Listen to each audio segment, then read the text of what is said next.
Hey everybody, my name is Verdi Heinz. I am the Elementor community evangelist, one of them actually to be precise. And I'm here for, well, mainly to thank you. We got to 10 million active installs already, which means 10 million websites built by you are now running Elementor, which is absolutely amazing. It's less about us today and a lot more about you and the community, specifically Samuel Bauer. He is the owner of Zeitgeist Agency, and Umberto Gregorio, a freelance web designer. Samuel, you want to say hi to everybody? Hi, everybody. Super nice to be here. Thank you very much for inviting. I'm very pleased to spend some time with you together. Thank you. Umberto, please wave and say hi. Hi everybody, this is Humberto, calling from Germany.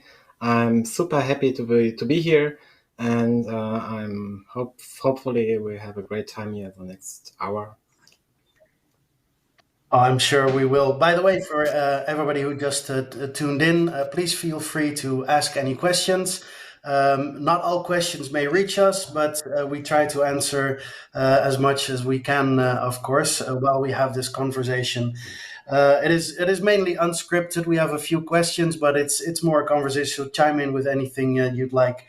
Samuel, just to ask you, how did you get where you are now? You have an agency, you have employees, you're working with a partner. How did you get where you are, and how's the Elementor fit in that? Yeah, thank you for the question, Bertie. Well, actually, I was self-employed for almost 10 years. But there was a day when I was really sick of just handling everything by myself. And I had this strong feeling that I want to focus on what I do enjoy the most. And this was creating beautiful website from a technical perspective. So I decided to gather people around me that want to share the way with me for a longer period. And yeah, 1 year later, Taikas Agency was born, and now I gathered up with the people sharing the same spirit, and we create cool stuff together. Elementor was a major part of this way because it enabled us to fully express ourselves on a digital way. So it was an enabler and providing possibilities, and it still does, and it grows so fast that I, in a way, also became something like an evangelist for Elementor. I knew I wasn't alone. Thank you so much. So Umberto, your intro story is quite different, and your expertise, or I should say, many expertises, plural, are quite different. Could you tell us a little bit more about that? Yeah, well, I studied communication design until 2008. For me, it was always like, I do not want to be employed. I want to be a freelancer and work for clients. My interests are very wide. Wide. I love doing packaging design. I love creating websites. I love creating movies, photos, and so in fact, I'm a generalist, and I try to be in many um, fields as good as I can. I came to Elementor almost 2.5 years ago. Yeah, 2.5. For the purpose, I wanted to create my own new website, and I stuck into different page builders, and I was like, wow, no, I don't. And then I saw Elementor, and it was like a bomb. It was like, wow, and it was super easy. And I started from scratch, and now I'm making all my client websites with Elementor, and I'm super happy about it. And I have all the freedom I need with it. Yeah, I'm super happy to have it, and it enables me to visualize my ideas and my visions for the client, of course. So basically, that's my story. So do you plan on getting employees like Samuel, expand into an agency? What are your plans in that regard? Umberto, sorry. Right. I Also, read you also plan to so get employees and grow as an agency. Um, or yeah, tell us about that. well, I thought a lot about it, and my decision was like, yeah, of course I have to grow, and of course I want to grow, but I would like to, no, I grow outside my own room, outside my own office. I have a lot of people surrounding me, like satellites in the world, in every continent of actually, and they are all supporting me in any field I need. So, and I think it's a good solution to do that like that, because you always get super people. They are all experts in their fields, and you can switch from every project to another where you need that specific expert. Did you meet some of them? I'm going back to you, Samuel, very soon. Just very curious. Did you meet some of those people in your network in our community, or where do you find them? Also, I have found some developers in the community. I met even good friends in the community. Um, Besides of that, I'm a community leader of Elementor meetup in Düsseldorf. Where this point here is the biggest community in Germany. Um, yeah, and whenever I need someone, I will find, or even when you don't know where to find, you ask just one in around you, and he knows exactly. Take him, ask him if he has time, and welcome. That's the story. It's so different than having employees, but for both are advantages and disadvantages, I suppose. So, Samuel, when you hired your first employee, is what a lot of people would like to know. How do you go about choosing that first person? Where do you even start? Yeah, that's a very good question. And I think the question is more about the journey I went through than how to choose your first employee. I think because you cannot write an article about what what a first employee should can, or what skills should he bring, and what personality he should have. Basically, it was like this that I met another guy doing sales, marketing, and online growth, and again we met some designer because I'm a technician by heart, and so we had me as a technician. We had the growth, our growth guy, growth and marketing guy, and of course we needed some good design for all of this. And so by accident, we a friend of mine was a very spirited designer, or he still is, and yeah, we sat together, and then we had ideas, and in this triangle of forces, there was so much inspiration that he just became a part of me, and he was also our first employee.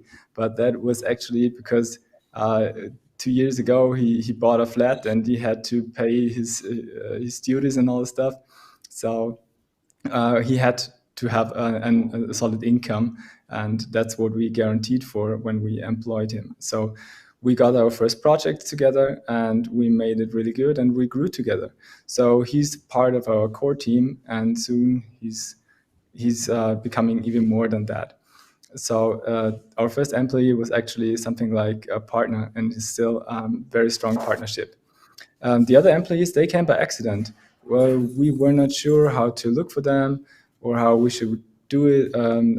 They just applied, and just randomly by accident, it worked out that we had a project, and then we started working together with them, and it turned out to be good. We could give them work, but it's a So huge many people are jealous of you opportunity, right of now. course.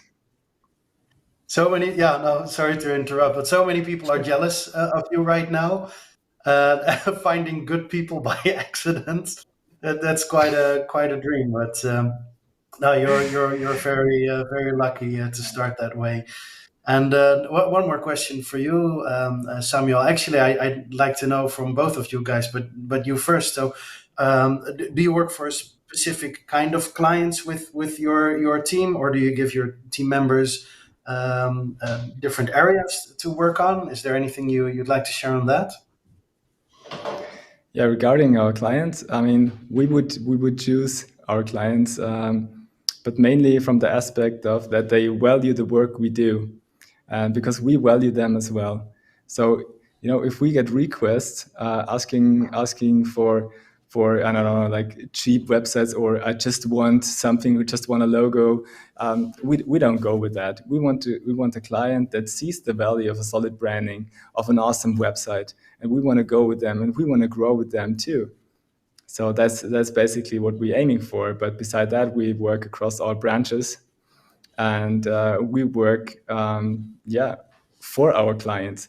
We aim for growth of our clients with the work we do. And regarding our employees, they can choose at least two parts, what they want to do and where they want to progress in.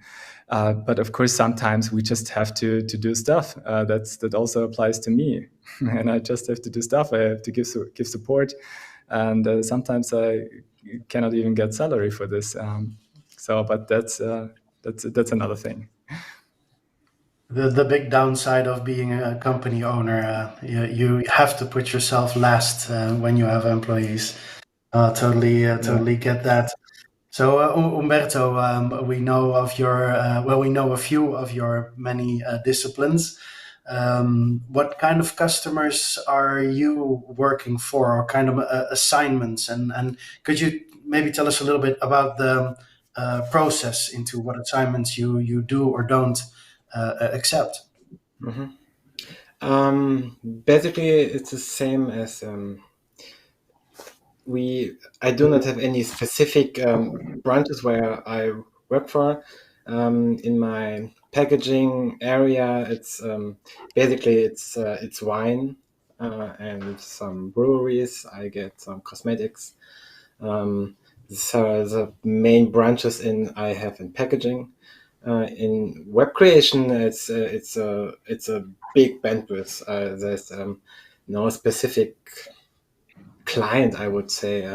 They are all from there. No, they come from anywhere. So, but I learned, or I had to learn, of course, to choose. And my time is limited. Well, my network is not, but in fact, I have to choose where I go for, or I put them in a longer distance. Longer time. So if I have not the time, or my network is stuck in work also, I just have to tell him or her, please wait 4 weeks or 6 or something like that. And if you still want to work with that, then we are ready for you, and we do our really best. So I always want to do the best for my clients. I really have to choose them, and I'm most projects I'm really happy about it. Yeah, So, basically. so one of your biggest problems is which customer to choose and work for. Again, a lot of people will be jealous of you as well. I got a question from Antonio from Spain here for Samuel. How do you define your prices? I think this is a question that is asked a lot in the community. Is there anything you're even willing to share to Antonio? Yes, absolutely, absolutely, Verdi, because it's just so, like everything else, it's just a matter of experience. Um, you know, most of the times we also cannot decide what projects we're going to work on. I mean, if we dismiss all the projects where we think, oh, I'm not sure if we like this, can we do it, or do our employees enjoy this, or does it have the potential to grow? Well, I'm not sure. Then I'm not sure if we would have to work something on. So our prices were mainly defined we built an Excel-based calculator just to know how much hours it could take. I think that's very important. And regarding of this, we make an estimation. But afterwards, we try to implement some value-based pricing, what basically means we estimate the value for the customer, especially for the branding, and we try to price him on this. But of course, you need to cover the costs. That's very important. Yes, of course, and those mouths to feed, and eventually your own as well, as mentioned before. We are getting more and more questions. I still like to invite anyone listening currently to keep sending in questions. It's a lot more fun that way. I get a question from, I hope I'm pronouncing this correctly, Adnan. He is from India, a freelancer, and he wants to know. Well, I think especially because he's in India, how do I get big projects? Uh, Umberto, you want to take this one or pass it on? I can. So it's most jobs are coming from recommendations. Really, they do not come from advertising on any platforms. They come from recommendations. So it's like, yeah, you have to do every time your best, and you're be recommended as a best. That's it, basically. And then even for pricing, I do the same. So it's some sort of value-based pricing, but I decided years ago, each time I get a new client, I have to put something plus on it, so I will get some growth on it, and that works very well to me. For my own agency, some customers ask, can I get a discount? Can I pay less? And I usually say, you know what? If you find me at least three warm contacts, three people who you think can use my services, who you can personally recommend me to, then of course I'm willing to lower the price a bit. But it doesn't mean you're getting a discount. It just means that you help me save a lot of time in sales, and I'm happy to pay it forward or give it back. And I must say, if you say that early on in the stage, the communication stage with your customer, most really are willing to think about it and help you out in the end, especially if you really do work hard and deliver value. Anyway, just wanted to quickly share my own story there, sneak it in. So let me see more questions from the audience. This is an interesting one. I got one from Linda, no country mentioned, for Umberto about the future of web design. Do you think websites will remain flat? Anything you What do could you think? add in that way? And I think this actually, I just remembered. Um, a few weeks ago or 2 months ago, you sent me this file, and through the phone, I could see the wine bottle you designed. I could literally see it on my desk as long as I held my phone like this. So maybe it ties into that. I don't know. What do you want to say about it, Umberto? What do you think she means with flat? I think as opposed to 3D, Okay, okay, yeah, it's I don't have any more information than this, but Linda, if you're still listening, please add it if you want to know um, more. well, but I will try to answer the question. I think the future will be a mixture. So you will always have some devices. You will always have desktop computers. You will have mobile phones, tablets, of course.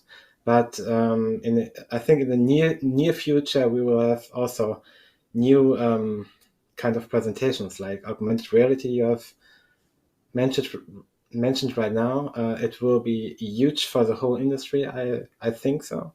Even with new with things upcoming, metaverse and so on. That will be huge, but I think it will always be a combination of all words. So and you have to get into all worlds as well. So you have to stay work on mobile phones. You have to work on augmented reality, maybe, and still on desktop computers. If you do not so, you will lose a lot of clients. That's a thing, I guess. Yeah, so And on one 3D. hand, it sounds like... Hmm? Oh no, go ahead. Sorry. Sorry. Oh, sorry. I thought you were Um, finished. No, please go ahead. no, no, no. And the last thing, well, we have, of course, we have trends every year, switching from time to time. 2 or 3 years ago, there was flat design and blah blah. Now we have glass design. Now we have this design. That doesn't matter.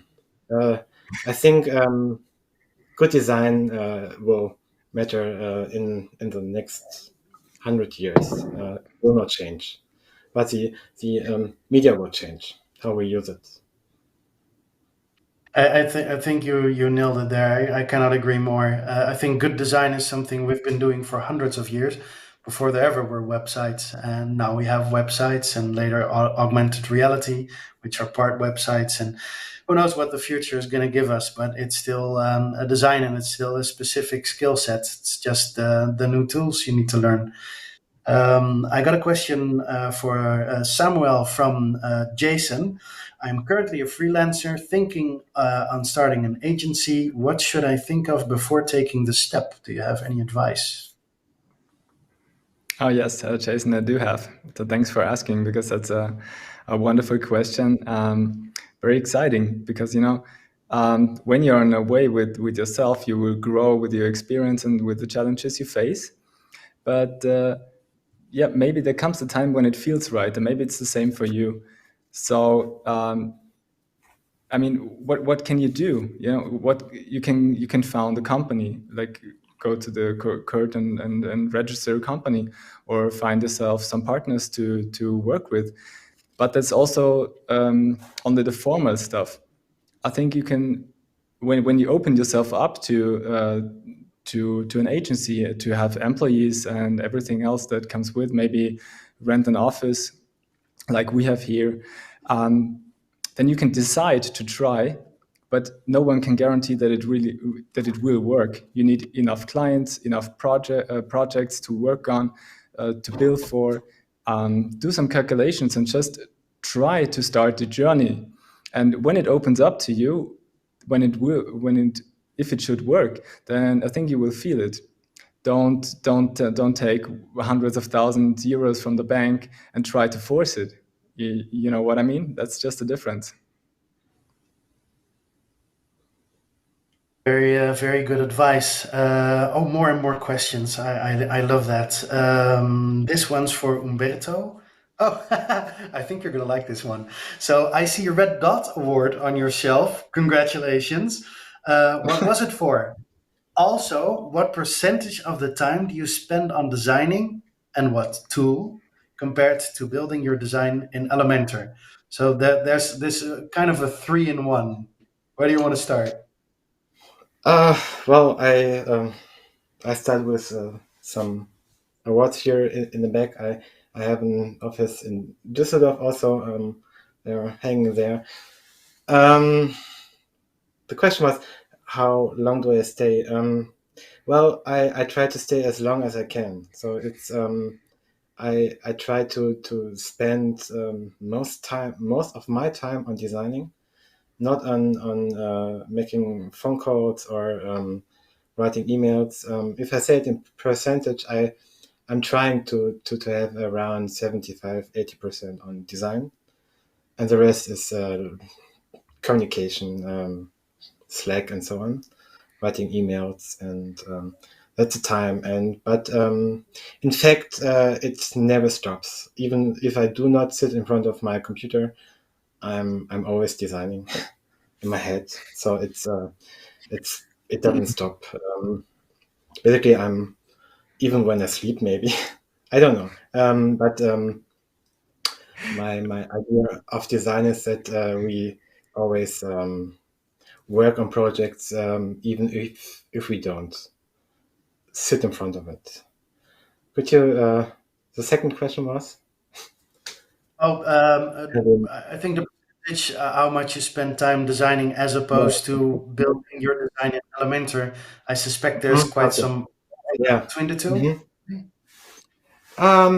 Basically, yeah, I decided some months ago. Well, I make my designs basically not in Elementor.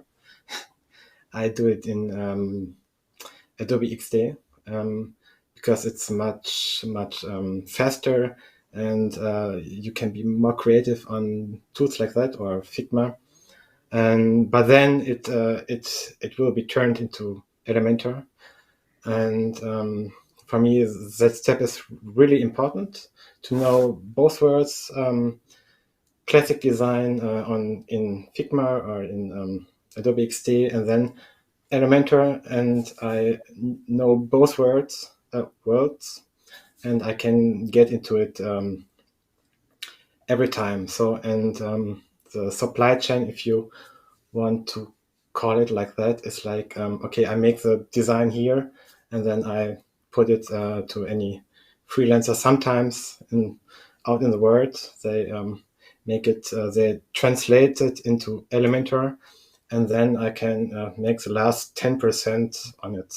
So I do not have to do the whole work for myself on it. I have other people who can do it much faster, maybe, much cheaper, maybe.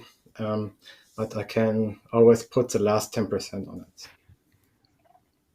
Oh, amazing. So you do keep control over the whole process, but you Mhm. also have the ability to, especially the repetitive work, to give that to others, Mhm. so you can speed up Yeah. things, which of course benefits your customer. Just out of curiosity, Samuel, is your design process like that too? Working with an editing tool, a visual editing tool, before you actually go to work on Elementor? That was the design process, but it luckily turned out to be that we shifted completely to Elementor, and I'm very grateful that we did that step. Elementor became such a great tool, and also drafting fast. So our process is like, when of course we create the branding first and finish this one, then we create the homepage for the client, but it's just, it's just drag and drop anyway. uh, when we did Figma and Adobe XD in the beginning, we actually wasted 30% of the time of the project realization. So we just do one draft, and if this one is good, and also with animations and the mobile optimizations, then we go on the sub pages and the post types and all the other stuff, and it works good for us. I wouldn't change this one. I So got a pretty different. interesting question from. Sorry, what did you say, Umberto? So different. Yeah, It's a different world. So um, my experience is completely different. I'm much faster on that and more creative in these tools. Yeah, but awesome if you do it like that. I think it's a I think if personality you thing. 10 web designers, they're going to give 10 different answers. Some of them might start with just, a pencil and paper, um, Yeah, that's and true. go And we from. also do this. Or No, go sometimes we ahead. start creating sometimes we start creating a wireframe just by pencil and paper, just to make ourselves clear what the section should be like. Because when you create a website, we follow a goal. So what do we aim for? We're creating this website. Do we just create like an online visit card, or should it be a highly conversation optimized e-commerce store? That's very different. So we design the sections first on the paper, and afterwards we do some drafting and go deeper in it, of course. But the last 10%, and this is where it's very similar, is always most of the effort. So to make it really sharp, to make it really good, and yeah, identify the whole project with the purpose it's for. And it really doesn't help to be a perfectionist when doing the No, it design as doesn't. well. No, so recognizable. Actually, I'm getting so much questions, so maybe I'm gonna speed it up a little so we can get to a few of them. Um, let's see, Ivan, what kind of challenges do you face from being your own boss, but you did not accept? Interesting, interesting. So, Umberto, what kind of challenges did you face from being your own boss, but you did not accept? Maybe things that didn't work out. Well, basically, it was not like about my profession. It was not about designing. I started from when I studied. I started being self-employed. But it's some personal things that I really had to learn. One big thing is, and I'm still learning it. I'm not perfect in it. Saying no. It's a huge thing for me to say no. I don't want that, or I don't do it, because I love what I do, and I want sometimes I want to please too much. This is something basically I think everybody has to learn this whole life, maybe to say no. This is that was really now it's better, much better than maybe 2 years ago, but that was really challenging. Pricing was really challenging too. Um, I was years ago. I was much way too cheap, and I think my clients said, "Ah, we did it good." And we get a huge outcome, and we pay nothing for that. But that was a challenge I had for years, and now it's much better. I think that was okay. So that customer definitely didn't pay with money, but they did pay with giving you a valuable lesson, at least. Hmm. There's some compensation in that, I suppose. I think Totally nailed in it, Verdi. Totally well, nailed it. yeah. So just out of curiosity, for me, Samuel, the last time you had to say no, do you want to share anything about that? When you really had to turn down a client saying, I'm not going to do this. If you I don't think want it to was a share, bit it's more totally painful fine. We because have a lot of. yeah, okay, awesome. It was today, but it wasn't the client. It was a friend of mine, and that's maybe even worse. Or it was yesterday.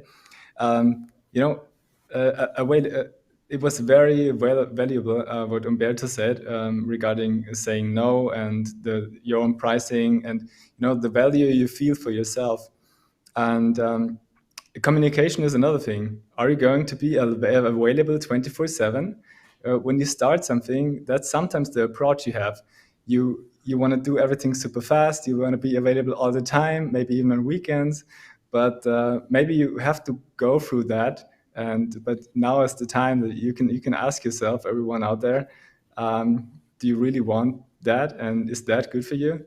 So one day I started to buy a second phone and a new number just for my business purposes, and I switch it off.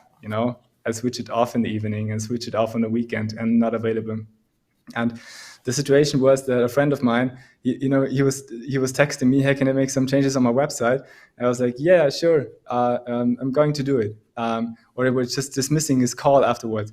And then like every 2 hours, he was just writing me and following up and say, "Hey, what's up? Don't you read my messages and stuff?" So, but there was a time where I had to be clear about communication. Okay, shoot me a message if I read it, of course, but I will answer like within a day, and that's totally fine for me. If we want to have some different agreement, we need to talk about it. I mean, you can tell me that it's important, I will do it now. That's no problem. But I have to schedule myself, and I also have to schedule my employees. When I really take every request that comes, that's gonna distract me from work. And so learn to clearly communicate with your client. it's also okay to tell them only communication by mail. So you can do this in an hour of quietness and focus on work instead in the meantime. So, going to a few more questions before we hit the end of the timer, but thank you for that great answer. This is one from Z. What advice do you have for someone who works in a country where websites are undervalued, where people pay so little that it makes it challenging for working on higher standards or bigger projects? Roberto, you want to take this one? I can. Maybe you get well. Yeah, well, it's difficult to answer. My first advice would be go for it and get some international clients. Maybe it could be a challenge, of course, but even though you can, world is full of jobs. You can get jobs anywhere. You do not have to stay in your city or in your land. No, in the land where you are, you can have jobs anywhere. So and then well, you have to find your clients. It's not about waiting for clients. You have to find them. And yeah, there are some advices on YouTube and some websites where you can learn about that, where you can find them, and then you can value more, and you can price more. That's it. Yeah, and of course have the ability to show your value. And by the way, as a quick tip for Z, you can go to experts.elementor.com and create a profile there to show off your work. That might also help. And I think another tip would be to be confident about your work. And when you find these international clients, like Humberto suggests, ask normal prices and be normal about it yourself, not too hesitant. Be proud of your work. I still understand there are other difficulties which are harder to address, of course. The next questions come from Sotoris. I'm Sotoris from Greece. That has a nice ring to it. Is there a future for web developers in Web 3.0 that will only write in JS, in JavaScript? It seems like it's necessary to learn how to code blockchain and learn 3D programming to keep up. I wouldn't know which one of you to ask about this. Either one of you wanna take this one? Maybe Umberto. Again.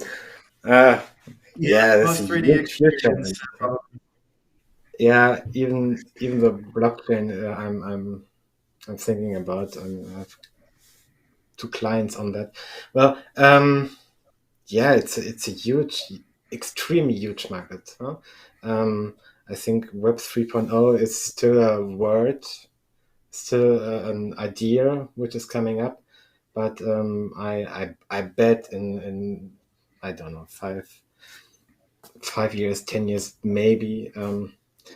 The world is still not so fast as we think she is. But the future is there, of course. It's and it's if you get deeper into blockchain technology, you will see the huge, extremely big possibilities you have. No, it's a completely new world, and it's like we had in 2000 when Web 2.0 started, and suddenly everything exploded. So we had so many companies rising up. Maybe yeah, they fall a lot, but yeah, I think this will be great. And actually, I'm a designer. I have no idea what you will do as a developer there, but I think you will find a lot of work in that field of web in the near future. Just go for it. You will do nothing wrong with it. Thank you, Umberto. I want to take one last question and give it to. Oh, wait a minute. This is. Oh no, I'm going to take this question. Hang on. Um, I'm seeing a lot of questions here, and some really get me excited. I can only pick one last one. I'm very sorry. So this one's by Mia. What are your sources of learning and gaining your skills? How do you learn new things? And I want to add to that from myself. How do you even make time to do so? Yeah. I Yeah, know Oh, sorry. about I would like to take it. Verdi. You have your Friday, right? Yes. Very important. Reserved time, a reserved time block to do it. Otherwise, for me, it's not going to happen. If it's not in my calendar and if I don't guard it and tell everybody around me that don't bother me unless it's extremely urgent. If I don't do that, it's not going to happen. No. But how is it for you? Samuel, sorry. Oh, okay. Well, I was growing with the challenges. Um, that's my personal approach. I'm really not. I mean, was at university. I studied mechanical engineering, but afterwards, I wouldn't go for that again. Maybe, especially not in web design or IT. So, just if you face challenges, I mean, if you take a client or a project, if you think, oh, I'm not sure if I can do it, you will face so many challenges, and there will be so much opportunity to grow, to figure out new skills. And I think that's basically what I do, like, all the time. We're using Elementor for all kind of stuff. We're building platforms on Elementor with onboarding clients there, and from regular subscriptions to self-submitted content. And I did not knew this, but I was offering it to clients, and I found way to realize it in a very stable way. And I think that's just what causes growth. It's just experience, and it's also failing. And many of you know this, of course. Failing is a regular part of being self-employed, and also of founding a company, and just providing services to others, and also be transparent with with the current state of how it is. Also to clients. Sometimes I fail in front of clients, and this also happens. And the more I stand to this, the better I feel with it. And it also enables empathy of the client to you. And yeah, go through the pain and progress and become better. That's actually very good advice. Always immediately own up to your mistakes, learn from them, and yeah, be honest to your client. That trust is so vital for your future, and they provide you with new clients in the future. So there's a business May I we say, need to do. No, no, go um, ahead. I learned extremely much in the community. It's uh, it's uh, it's amazing how much I learn in even in the elemental community or in different others. I learned a lot there. Even when you have to know some new stuff, or you even have not heard about it, and you get always on the edge there. You always learn new things, especially in a community, in a elemental community, of course, but even in all other communities. It's one of my learning points is being active in the community. Thank you for adding that. And for the record, I did not even pay him to say that. No, No, thanks. I didn't. Thanks, Umberto. I'm really sorry, but I gotta close today. So thank you everybody for sending in all your questions, for listening, for being here today. Sorry if I didn't get to your question. Hopefully, we'll do more of these in the future. Um, and of course, Samuel, Umberto, big thanks to you for spending your valuable time with us instead of designing or building your business or finding customers. So very awesome. Thank you so much. And the biggest thank you, of course, I'm just going to repeat what I said in the beginning, goes to anyone using Elementor and helping us getting to that milestone of 10 million websites running the software. Absolutely incredible. Follow Umberto's advice of coming to the community if you want to talk more with these guys, with us, or any of your peers, and to ask any of the questions that weren't asked yet. So have a great evening. Thank you, everybody.